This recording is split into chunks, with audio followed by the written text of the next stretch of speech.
I am the Tofu Golem. Please enjoy the video. You're starting inside the form editor on your phone. First, open the Google Forms app or the mobile site and make sure you're signed into the right account.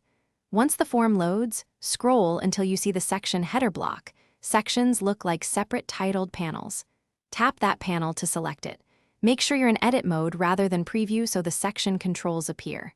If you don't see separate panels, confirm the form actually uses sections and not just grouped questions. Now that the section is selected, tap the three-dot menu on the section header or long press the title to reveal the section options. You'll see actions like move, duplicate, and delete. Pick delete to remove the whole section and its contained questions. If delete is not available, that usually means the section is referenced by a branching rule or has required logic attached. In that case, remove or update the branching destinations first. Once you clear dependencies, try deleting again. Finally, confirm the deletion when prompted. Google Forms saves changes automatically to your drive.